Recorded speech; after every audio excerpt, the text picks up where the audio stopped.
Ovo sam sve pričao da bih uhvatio jednu tačku, jer pričati o počecima crkve zbilja, to je jedna avantura u mnoge teme. O počecima crkve se može pričati na razne načine, a ja hoću da kažem da je početak crkve ispunjenje starozavjetne, vjekovne, mesijanske nade i očekivanja koji su čekali proroci, čekali Božji ljudi, ljudi koji su znali da će Bog naći načina da se postara oko izabranog Božjeg naroda i sve ono što je obećao caru Davidu i njegovim potomcima, kako kaže blaženo počivši mitropolit Amfilohije, Bog se toliko obećao Davidu da ne može Bog sam sebe da učera u laž. I to bukvalno tako piše u psalmima na par mjesta. Toliko je obećao Davidu, zar da slažem sam sebe, kaže psalmopojac, prenosi nam Božju istinu.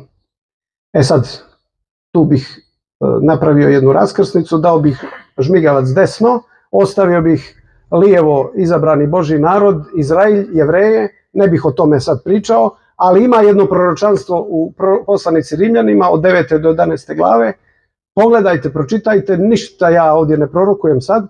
Ponavljam šta je rekao apostol Pavle, da će Jevreji na kraju se, izabrani Božji narod, da će se vratiti Hristu. Kako će, hoće li, kad, ništa ne znam. Apostol Pavle 3 glave, kaže, to je sveti korijen, mi smo kao divlje drvo nakalemljeni na sveti korijen, pa ako nas čuva, koji smo kao divlje drvo nakalemljeni na sveti korijen, kako neće taj koren o kome je brinuo toliko vjekova. Dakle, toliko o tome, ne znam ništa. Šta će biti, kako će biti, ali dobro je da čuvamo tu nadu da će Gospod naći načina da sabere sve narode, naravno u njihovoj slobodnoj volji oko sebe, pa i taj narod. Ali novozavjetna crkva nastaje između ostalog kao ispunjenje Božjih obećanja mesijanskih i kao svojevrsno, iako se kaže na više mjesta da Gospod nije došao da ukine zakon, izbilja nije, sve zakonske odredbe, slobodno da kažem, su žive i dan danas, ili većina njih je, sve ono što je upisano u Starom Zavjetu i danas može da stoji, naročito 10 Božjih zapovesti, to je u osnovi naše hrišćanske vjere, tih 10 Božjih zapovesti, ali i druge, posebno ako im razumijemo kontekst u kome su donesene i da su se odnosile na pustinski, nomadski život izabranog Božjeg naroda i tako dalje, one jesu, da tako kažem, nisu ukinute, ali Gospod je pokazao nešto veće od toga. I to je na neki način, upotrebit ću riječ raskid. To je, dakle, nije ukinuo zakon, ali to raskid sa jednim starozavjetnim moralom koji se svodio samo na to šta će neko da uradi, a šta neko neće da uradi. I mi do dan danas imamo iskušenje u našoj crkvi sa takvom vrstom duhovnosti. Iako je Gospod na više mjesta bukvalno uzeo malj i udario po takvom shvatanju spasenja, a ono se tiče one priče o Mitaru i Fariseju na prvom mjestu, gdje je onaj Farisej došao pred Boga i rekao, evo ja sve radim što treba. Postim 2 puta sedmično, dajem 10 u crkvi, radim sve kako treba, molim se Bogu i hvala ti Bože što nisam kao ovaj grešnik. A onaj grešnik je rekao, ja ništa ne radim kako treba. Gospode, oprosti. I Gospod je rekao, ovaj drugi se moli kako treba, a ovaj prvi baš i nije primjer. I da ne pominjem na koliko mjesta u Novom Zavjetu Gospod baš subotom, baš kad to ne treba da se radi po Mojsijevom zakonu, on namjerno, da tako kažem, čika, neće Gospod da se igra sa svojom sopstvenom zapovješću. On je taj zakonodavac koji je naredio da se subotnji dan posveti Gospodu i da je to dan odmora. Ali postavlja jedno pitanje na koje formalista starozavjetni ne umije da odgovori. A to je, u subotu treba li dobro činiti ili zlo činiti, dušu spasiti ili je izgubiti. A onaj koji shvata vjeru kao onako strogo, to se smije, to se ne smije, to se valja, to se ne valja, ne zna da odgovori na to pitanje.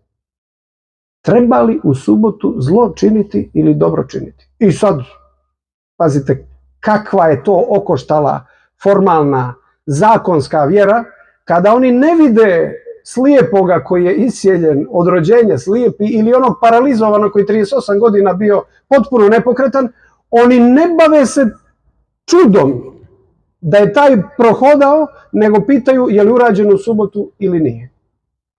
Tako ćete i danas čuti da naša novozavjetna vjera je zatrpana time kako se posti, da li na vodi, da li na ulju, da li je po kalendaru, da li je crno masno, da li je crveno i tako dalje. Duhovnik rekao, duhovnik nije rekao i tako.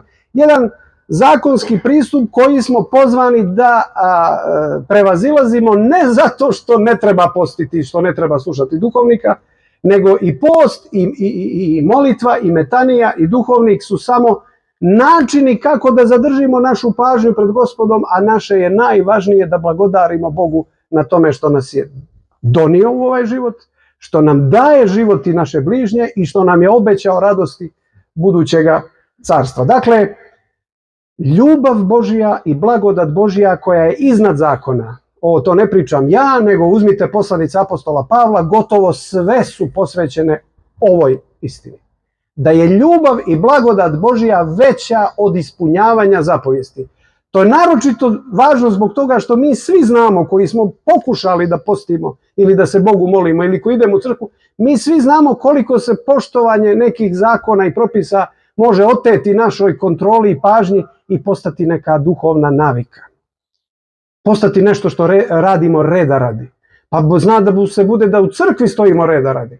Pa da blagoslov uzivamo reda radi. Pa da Božje ime počinjemo da izgovaramo reda radi, da se krstimo reda radi, a da ušte ne mislimo o tome što radimo.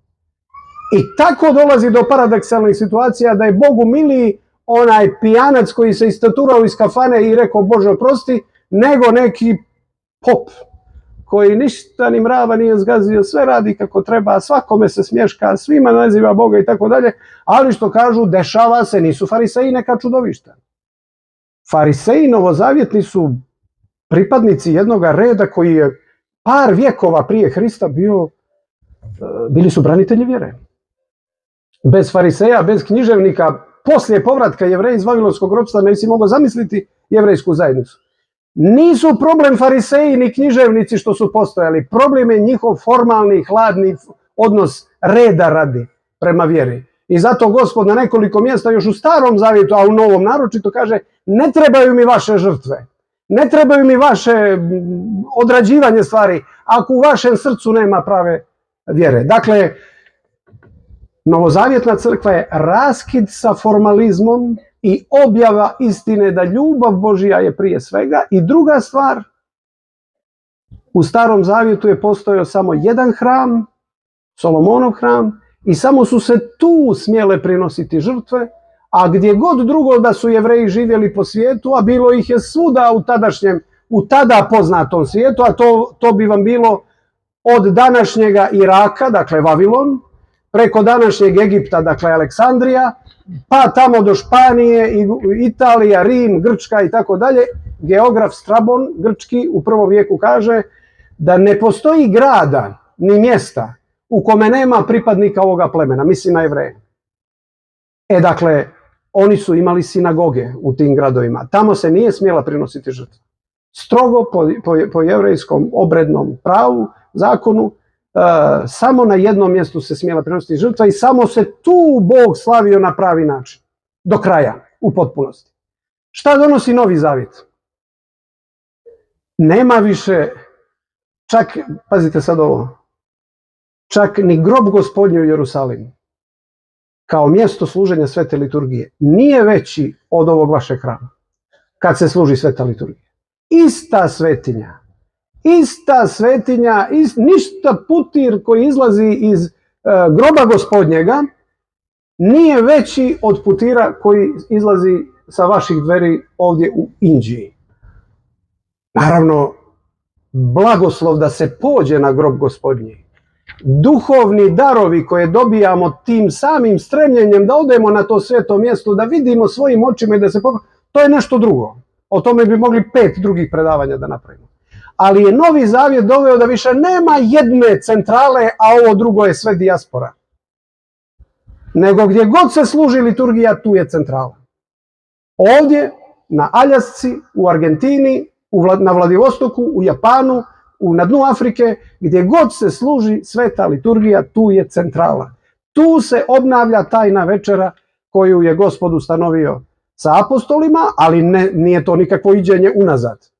Nego se tu, kako bi rekli teolozi, ne postoji bolja riječ, malo mi je rogobatna, posadašnjuje i ona tajna večera koja nas čeka u Carstvu nebeskom.